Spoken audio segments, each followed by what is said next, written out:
नमस्कार दोस्तों, स्वागत है आपका मेरे इस YouTube चैनल पे जिसका नाम है ऑल इन वन। इस वीडियो में हम एक नया चैप्टर यानी कि financial management class 12th business studies के टॉपिक्स को डिस्कस करेंगे। इससे पहले वाले चैप्टर्स को भी हमने अपनी वीडियोस में दिखा रखा है, समझा रखा है। आप मेरे चैनल पे उन वीडियोस को जाकर देख सकते हैं। तो चलिए स्टार्ट करते हैं। फाइनेंशियल मैनेजमेंट का मतलब क्या होता है? अगर मैं सिंपल शब्दों में आपको समझाऊं तो फाइनेंशियल मैनेजमेंट का मतलब होता है कि फाइनेंस को मैनेज करना। अब फाइनेंस क्या है? फाइनेंस कुछ नहीं है, सिर्फ और सिर्फ पैसे हैं। आप पैसों को किस तरीके से बिजनेस में मैनेज करते हैं, यही आपका फाइनेंशियल मैनेजमेंट है। इस तरीके से मैनेज करना कि आपको ज़्यादा रिस्क भी ना फेस करना पड़े, आपकी रोज़मर्रा की ज़रूरतें भी पूरी हो जाएं, आपके एम्प्लॉयज़ की सैलरीज भी निकल जाएं और आपको प्रॉफिट भी अच्छा हो जाए। आपको इस तरीके से अपने फाइनेंस को मैनेज करना है और ये स्किल्स जिसके अंदर होते हैं उसे ही हम कह देते हैं कि इसमें फाइनेंशियल मैनेजमेंट की स्किल्स हैं। तो देखिए, सबसे पहला हम यही इस चैप्टर में हमें बेसिकली बताया गया है कि डिसीजंस कैसे लेने हैं हमें फाइनेंशियल प्लानिंग के लिए। ऐसे 3 डिसीजंस इस चैप्टर में हमें सिखाए गए हैं और बताए गए हैं, जिसके बेसिस पे हमें ये पता चलता है कि हम अपने फाइनेंसिस को किस तरीके से बेहतर तरीके से मैनेज कर सकते हैं और अपने एंटरप्राइज की प्रॉफिटेबिलिटी को बढ़ा सकते हैं। अब बिजनेस फाइनेंस का मीनिंग देखते हैं। एक एक लाइन का मैं आपको मीनिंग समझाती हूँ। देखिए, बिजनेस फाइनेंस में क्या होता है? हमें किसी भी बिजनेस एक्टिविटी को चलाने के लिए पैसे की ज़रूरत होती है, ये आप सब बहुत अच्छे से जानते ही हैं।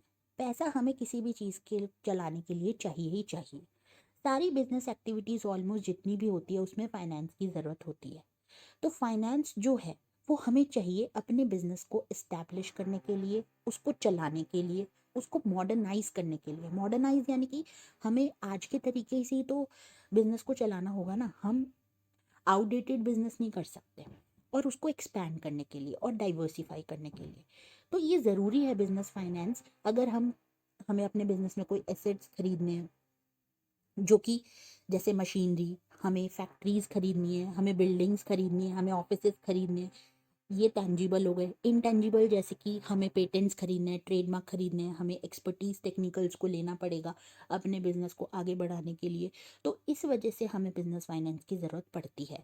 तो और फाइनेंस किस किस चीज़ों के लिए काम आता है? डे टू डे ऑपरेशन के लिए भी, जैसे कि रोज़मर्रा के खर्चे हमारे होते हैं, हमने मटेरियल खरीदा, उसके बदले में पेमेंट करी, बिल्स को पे करना है, सैलरीज एम्प्लॉयज़ की देनी है, कस्टमर से कैश लेना है या फिर उनको बाद में देना है।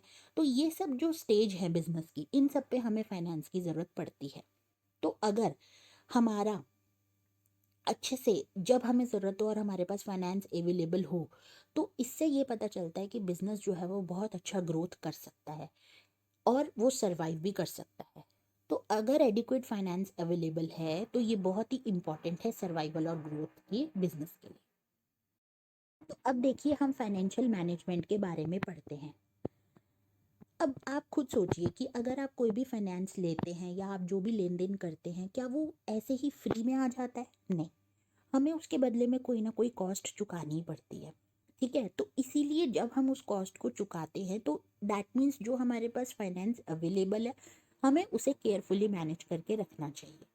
तो यही फाइनेंशियल मैनेजमेंट होता है कि जहाँ पे हम ऑप्टिमल प्रोक्योरमेंट करते हैं। ऑप्टिमल प्रोक्योरमेंट का मतलब है कि आपको पता होना चाहिए कि आपका फाइनेंस की ज़रूरत कहाँ हो सकती है, किस समय में हो सकती है, और आप ऐसे बचा के रखें, इस तरीके से आपके पास अवेलेबल हो फाइनेंस कि जब आपको ज़रूरत हो तो आप उसको इस्तेमाल कर सकें। और दूसरा यूसेज, जो कि इस्तेमाल करने का तरीका है। ठीक है, ऑप्टिकल प्रोक्योरमेंट के लिए बहुत सारे फाइनेंस के सोर्सेज जो है वो अवेलेबल है और हम उनको आइडेंटिफाई भी कर सकते हैं और कंपेयर भी कर सकते हैं उनकी कॉस्ट के अकॉर्डिंग और उनके रिस्क के अकॉर्डिंग कि भाई हमारी कितनी कॉस्ट लग रही है और उसके बदले में हमें रिस्क कितना है। वैसे तो कहा जाता है कि रिस्क जितना ज़्यादा होगा उतना ज़्यादा ही आपको बेनिफिट होगा, पर हमें फिर भी देखना पड़ता है according to our finance available with us. तो ऐसे ही जो फाइनेंस है वो इस तरीके से इन्वेस्ट करा जाना चाहिए कि जो इन्वेस्टमेंट से रिटर्न आए वो हमारी कॉस्ट से ज़्यादा हो। यानी कि अगर हमने 100 रुपये लगाए हैं तो हमारा इस तरीके से इन्वेस्टमेंट हो 100 रुपये का कि आगे जाकर हमें उस 100 रुपये के बदले 500 रुपये मिले, 1000 रुपये मिले। ये ना हो कि 100 रुपये लगाते हैं तो सिर्फ 50 रुपये का ही बेनिफिट हो रहा है, तो उस केस में फाइनेंस हम मैनेज नहीं कर पाएंगे। तो फाइनेंशियल मैनेजमेंट का एम ही यही होता है कि कॉस्ट ऑफ फंड जो है उसको रिड्यूस करना, जो भी हमने कॉस्ट ऑफ फंड्स प्रोक्योर करके रखी है, जो बचा के रखी है, और रिस्क को अंडर कंट्रोल रखना, और उन फंड्स के बदले में अच्छी जो हमें रिटर्न है वो मिले। और इसका मतलब ये भी होता है कि जब हमें ज़रूरत हो कैश की, फंड्स की, तो वो उस टाइम हमारे पास अवेलेबल हो। और आइडल फाइनेंस को अवॉइड करना। आइडल फाइनेंस यानी कि ऐसा ना हो कि हम लोग खाली हों जब हमें फाइनेंस की ज़रूरत हो। तो बिजनेस का फ्यूचर जो है वो टोटली इसी बात पे डिपेंड करता है कि उसकी फाइनेंशियल मैनेजमेंट की क्वालिटी कैसी है। अब इसकी इम्पोर्टेंस को समझते हैं। जो फाइनेंशियल मैनेजमेंट का रोल होता है उसको हम पूरी तरीके से एम्फेसाइज नहीं कर सकते, क्योंकि ये डिफरेंट डिफरेंट सिचुएशंस में अलग अलग तरीके का होता है। और दूसरी बात, ये फाइनेंशियल हेल्थ बताता है बिजनेस की। तो जो फाइनेंशियल स्टेटमेंट्स होती हैं कंपनी की, जैसे बैलेंस शीट होगी, प्रॉफिट एंड लॉस अकाउंट हो गया, ये एक फर्म की फाइनेंशियल पोजीशन को बताती है और फाइनेंशियल हेल्थ को बताती है। तो जितने भी आइटम्स है फाइनेंशियल स्टेटमेंट में बिजनेस के, वो कहीं ना कहीं डायरेक्टली और इनडायरेक्टली जो है वो अफेक्ट होते हैं फाइनेंशियल मैनेजमेंट डिसीजन से। देखिए, अगर आप कहीं पे ज़्यादा लेन देन कर रहे हैं तो ऑब्वियस सी बात है कि आपकी लाइबिलिटी जो है वो बढ़ेगी। अगर आप ज़्यादा इन्वेस्टमेंट कर रहे हैं, आप ज़्यादा खर्चे कर रहे हैं, बट यही अगर आप बहुत ज़्यादा असेट्स खरीद रहे हैं तो आपकी एसेट साइड बढ़ेगी। ये डिपेंड करता है कि आप किस तरीके से डिसीजन को ले रहे हैं। देन ऐसे कुछ एग्जाम्पल्स दिए गए हैं कि जिनकी वजह से फाइनेंशियल मैनेजमेंट जो डिसीजन है लेता है तो उस पे हमारे फाइनेंशियल पोजीशन पे इफेक्ट आता है। जैसे कि सबसे पहला है the size and the composition of fixed assets of the business. जैसे कि एक आपने कितना इन्वेस्ट करना है, मतलब फिक्स्ड एसेट्स आपने कितने खरीदने हैं, ये डिपेंड करता है बिजनेस की फाइनेंशियल मैनेजमेंट टेक्निक्स पे। जैसे कि एक कैपिटल बजटिंग डिसीजन आपको लेना है कि आपको 100 रुपये इन्वेस्ट करने हैं, 100 करोड़ रुपए एक फिक्स्ड एसेट में। उससे क्या होगा, आपके फिक्स एसेट का साइज जो है वो बढ़ जाएगा उस अमाउंट से। तो ये बैलेंस शीट में कहीं ना कहीं शो होगा। सेकेंड क्या है, quantum of current assets and it's breakup into cash, inventory and receivables. जैसे जैसे इन्वेस्टमेंट आपकी फिक्स एसेट में बढ़ती जाएगी वैसे वैसे आपकी वर्किंग कैपिटल रिक्वायरमेंट भी बढ़ती जाएगी, क्योंकि आपको एसेट्स को मेंटेन करने के लिए रोज़मर्रा के खर्चे भी तो करने पड़ेंगे। तो जो करंट एसेट्स है वो भी कहीं ना कहीं फाइनेंशियल मैनेजमेंट डिसीजन से इफेक्ट होते हैं। डिसीजंस जो हम क्रेडिट पे लेते हैं, क्रेडिट वालों से लेते हैं, इन्वेंट्री मैनेजमेंट पे जो भी हम डिसीजंस लेते हैं वो हमारे डेटर्स को अफेक्ट डालते हैं और इन्वेंट्री पे भी इफेक्ट डालते हैं, जिसकी वजह से पूरे टोटल करंट एसेट्स पे और उनकी कैलकुलेशन पे इफेक्ट आता ही आता है। थर्ड है amount of long term and short term funds to be used. Financial management जो है उसमें कैसे डिसीजन लिए जाते हैं कि हमें लॉन्ग टर्म में इन्वेस्ट करना है या फिर शॉर्ट टर्म फंड्स में। एक ऑर्गेनाइजेशन हमेशा से चाहता है कि उसके पास लिक्विड एसेट्स जितने भी हैं उससे वो ज़्यादा पैसे कमा सके लॉन्ग टर्म बेसिस पे, लेकिन उसके पास चॉइस होती है लिक्विडिटी और प्रॉफिटेबिलिटी के बीच में। तो एक एजम्पशन यहाँ पर हो सकती है कि करंट लाइबिलिटी की जो कॉस्ट है वो लॉन्ग टर्म लाइबिलिटी से कम हो, क्योंकि अगर लॉन्ग टर्म लाइबिलिटीज़ के पैसे बढ़ते जाएंगे, उसकी कॉस्ट बढ़ती जाएगी, तो कहीं ना कहीं आप लोग लॉस में जाते जाएंगे। देन फोर्थ है आपका breakup of long term financing into debt, equity etcetera. अब आप टोटल लॉन्ग टर्म फाइनेंस को देखिए कि आपको लंबे समय तक फाइनेंस कब तक जरूरत पड़ सकता है। तो प्रपोर्शन आपको इतना ही रखना है कि आप उस चीज़ को चुका सके। दो चीज़ें होती हैं, आप अपने फाइनेंस को रेस कर सकते हैं, एक डेट से और एक इक्विटी से। तो ये भी एक फाइनेंशियल मैनेजमेंट का बहुत बड़ा डिसीजन होता है। डेट मतलब यानी कि आप उधारी लेकर जो भी पैसा रेज करते हैं।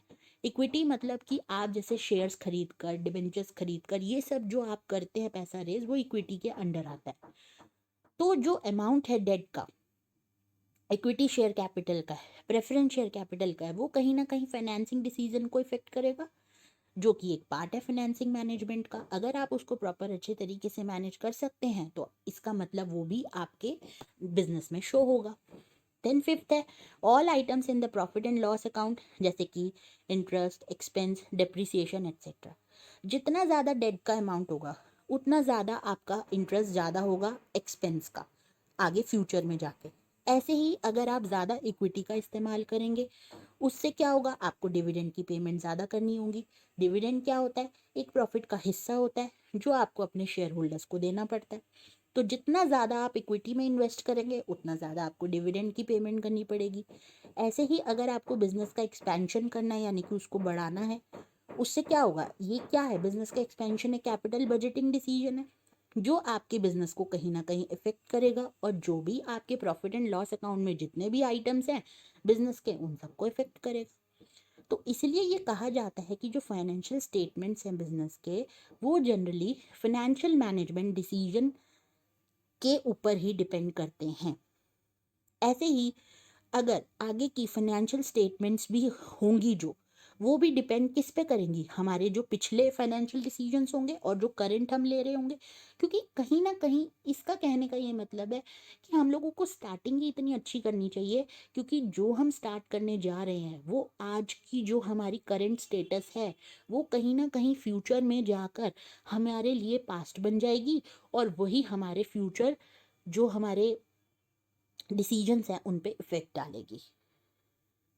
इसलिए जो ओवरऑल फाइनेंशियल हेल्थ है बिजनेस की वो किससे डिटरमाइंड होती है, फाइनेंशियल मैनेजमेंट की क्वालिटी से। अगर एक अच्छा फाइनेंशियल मैनेजमेंट है तो उससे क्या होता है, फाइनेंशियल रिसोर्सेज प्रॉपर तरीके से यूटिलाइज हो जाते हैं कम कॉस्ट पे और उनसे ज़्यादा हमें बेनिफिट हो पाता है। तो ये थी आपकी इम्पोर्टेंस और बिजनेस फाइनेंस का मीनिंग। आई होप आपको ये सब क्लियर हो गया होगा। अगर आपको मेरी ये वीडियो पसंद आई तो प्लीज़ इसे लाइक ज़रूर करें। मेरे चैनल पे अगर आप नए हैं तो इसे सब्सक्राइब ज़रूर करें, बेल आइकन को प्रेस करें और अभी के अभी अपने फ्रेंड्स के साथ ज़्यादा से ज़्यादा इस वीडियो को शेयर करें, जिससे कि हमारा चैनल और ग्रो करे और यही हमारे लिए मोटिवेशन बन के हम आपके सामने और ज़्यादा वीडियोज़ को ला सकें।